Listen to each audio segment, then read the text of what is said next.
Hello, everyone, and thank you so much for inviting me back. It's always a great pleasure to be with you. So I'm going to begin by telling you 3 stories and ask if anyone wants to tell me what they have in common or what they are illustrating. So story number 1.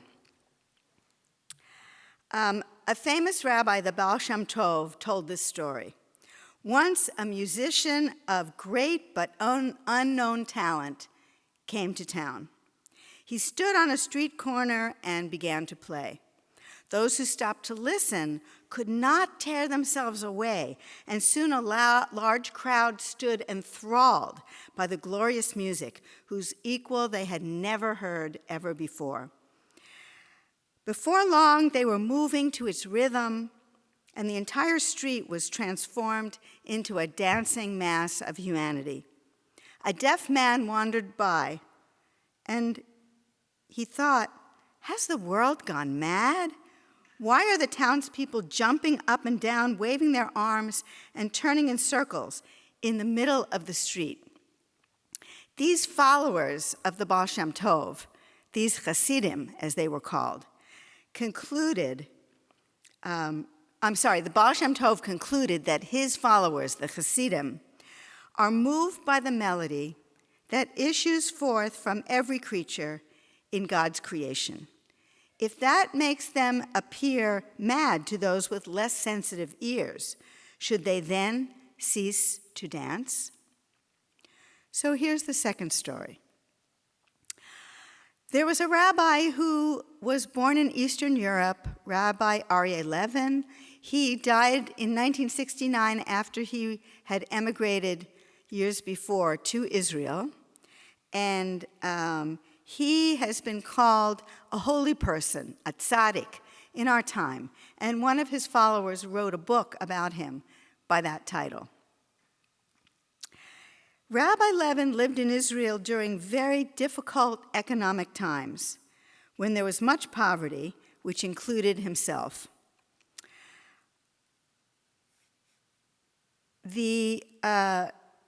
For those who don't know too much about the history of Israel, the British controlled what was called the Palestine Mandate. And during the time that Rabbi Levin lived there, the British jailed and executed many Jewish patriots living in that area. Rabbi Levin's friend, the eminent scholar Rabbi Chaim Berlin, made a vow with one of his friends, Rabbi Blazer, that whichever of the two died first, the other one would visit him in a dream and tell him about the world beyond. After his death, Rabbi Blazer appeared in a dream to Rabbi Berlin. One of the things he related was the profundity of divine judgment is immeasurable. Perhaps on the basis of that information, Rabbi Levin taught that one of the ancient rabbis from Roman times called Rabbi Akiva, he was one of the authors of the literature called the Talmud. He used to say, whatever the merciful God does is done for the good. And there was somebody else who lived during that time.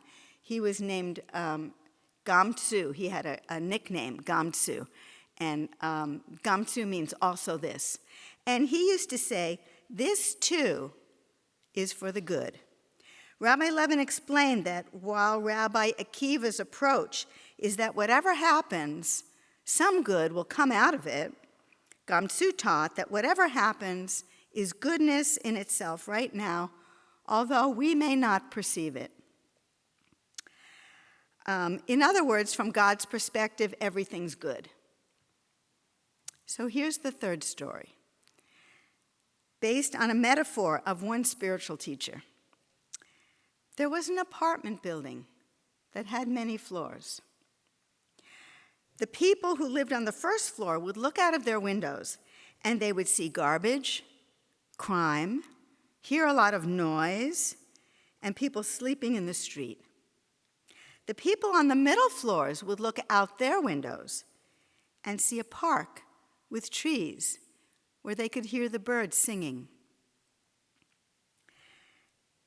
And the people on the top floor would look out their windows and see beyond the park where there was a beach and beautiful palm trees and an ocean.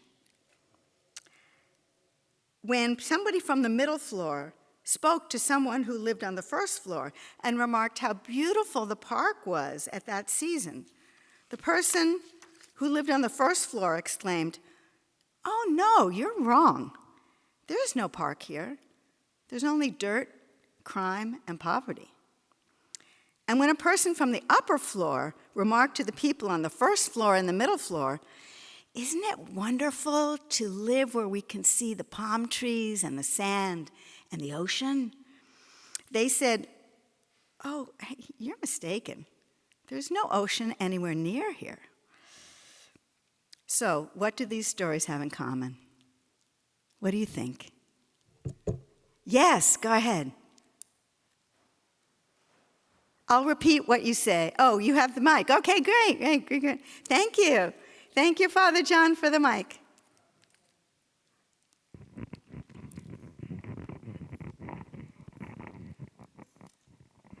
Well, first of all, I love this type of sermon where you challenge us to think about these things. I was hoping I could find that they all had joy in them. And the first two, maybe, but I couldn't find, I thought maybe the people on the first floor in the third story, their joy could have been that they were able to vacate the building if there was a fire. But I couldn't link, but I had a feeling that it has to be something to do with joy. Thank you. Thank you so much. Anyone else? Anyone have an idea about this? Any hands? Yes, please. Thank you. It seems to me like in all of them, it's something about seeing, having the eyes to see, because the different people in the stories saw reality very differently, but there was an underlying divine truth beneath it all. Oh, great. Thank you. Thank you so much. Yes. Anyone else? I'm on Zoom. Oh, yes. This is Paula Whitney. Thank you for the 3 shares. The thing I come away most with is perspective. I couldn't connect to the second story, or the first story about the deaf person not understanding what all rejoicing was about. And the third story, clearly, it depends on what your perspective is to determine what was visible, what was good, bad, or good, what was bad, good, and then better. That's what I got from the 2 stories. That's all. Oh, wonderful. Thank you. Thank you so much. Mary. I was really staying with the first story, but really it's, to me it was, if you don't hear the music, that doesn't mean it isn't there. Oh, that's great. That's wonderful. How wonderful. So, yes, I would like to suggest that these 3 stories tell us that the difference in how we see life is more about us than about life itself. The author Ken Kesey wrote, "We see things not as they are, but as we are." We can see that this is true in our conception of God through the ages. The God of the Old Testament, the 5 books of Moses, is, as the 13 attributes in Exodus tell us, compassionate, gracious, slow to anger, forgiving, cleansing, abundant in kindness and truth. But also, God is portrayed as angry, jealous, and a power whose destructiveness is to be feared. The people who lived at the time when the Bible was written lived in a time of more hand-to-hand combat, more destruction, and more fear. We can also see this in the human conception of the Greek gods, who were seen as having human traits of capriciousness, jealousy, unpredictability, and taking revenge. As we have changed and evolved, Our conception of God has changed. The Torah says, the Old Testament, God made us in God's image, but really, we make God in our image. Perhaps a quotation by the quantum physicist Max Planck will clarify this point a little further. Max Planck said, "When you change the way you look at things, the things you look at change." A corollary to this is when we change, the things we see will change. It's as if we're each living in our separate alternative universes. They are parallel universes, but your universe is completely, or maybe almost completely, different from mine. I have spoken and written about one of the Hasidic masters of the 19th century in Eastern Europe, Rabbi Elimelech of Lizinsk. He and his brother, Rabbi Zusha, described a pipeline of blessings from above. And this is a quotation from them. "When the Holy One created the world in goodness, God created pipelines that carry an abundance of blessings to fulfill humankind's needs. The blessings are ceaseless, but when we fall from our spiritual level and lack trust in our Creator, a true provider who supports and sustains everything in never-ending abundance, we cause a stoppage, a disruption, with impure thoughts and lack of faith and trust. A person needs to trust completely. Trust in God with all your heart, and the abundance of blessings will run uninterrupted always. Then you shall never lack for anything." So we might ask, well, what stops this flow of goodness from above? My teacher, Rabbi Gelberman, who was of that Hasidic lineage, wrote about this in his book, Spiritual Truths. He suggests that persistent negative thinking is the culprit that cuts us off from all the goodness we're seeking. The Hasidic masters found the keys to the kingdom, so to speak, in advocating joy always as their main value. They saw the results of choosing joy in their own lives. And Rabbi Gelberman used to say, "I'm not always happy, but I'm always joyful." He also stressed that joy is a decision and a choice, which I have found to be true in my life. Our task then is to move from the bottom floor of the apartment building up to the middle floor, where we see much more pleasant things, and hopefully go up to one of the top floors where we see the beauty of life and appreciate living. The Torah tells us in a portion at the end of Leviticus that Mary read, "It all comes from us." And also, the portion of Luke that you read, Mary, tells us a very similar story. We think that events are coming at us, but really, the Bible says, the same will be done to you. In other words, the world is actually mirroring us, not acting on us. What we experience is a reflection of our own thoughts, words, deeds, and emotions. It doesn't seem that way, but everything in the Bible can be tested.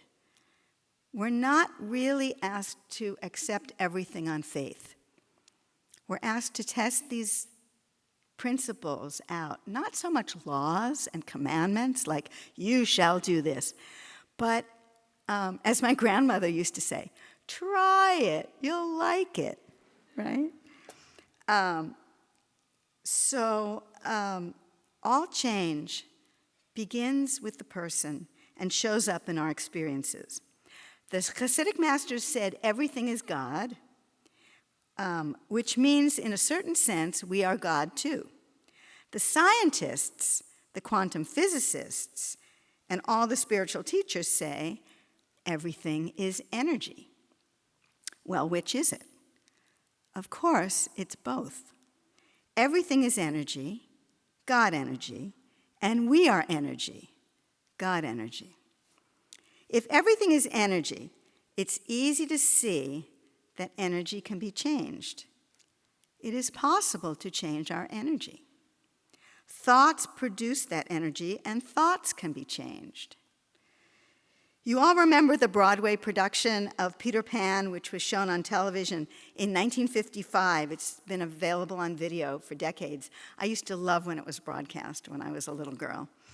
It starred Mary Martin, and in the script, one of the children asks Peter Pan, "Can you really fly?"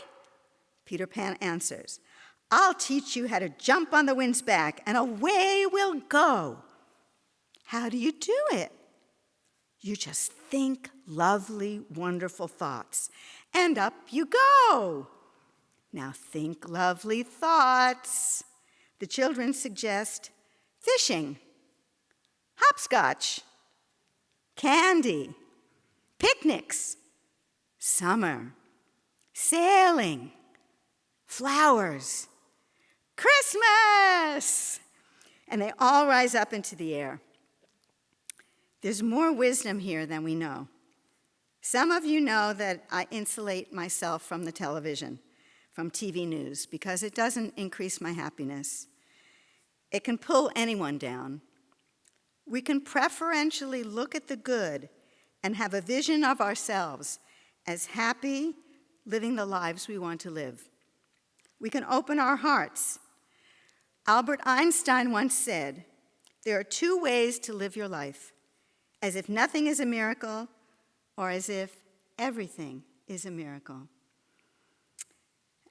If we think about it, as one of my teachers once said, even getting up in the morning and walking down the street is a miracle. This view, appreciating and enjoying everything about our lives, helps us to rise to those upper floors and live there. We are each in our own alternative universes, depending upon what we are willing to think about and to experience. The power rests with us, and I have taken the word impossible out of my vocabulary. There are two words I've taken out of my vocabulary. One is impossible, because God repeatedly tells Moses, "Am I limited? I can do anything," right? So if we're God energy, anything is possible. So I've taken the word impossible right out of my vocabulary. Also, I've taken the word hate. I'm not going to do that anymore. Because everybody's a part of us, right? And everybody's a part of God. The flow of blessings is unlimited, but it's limited only by what we're willing to think about, to choose, and to become. There is no price to be paid for happiness. It's its own blessing, and we can start to live that blessing today.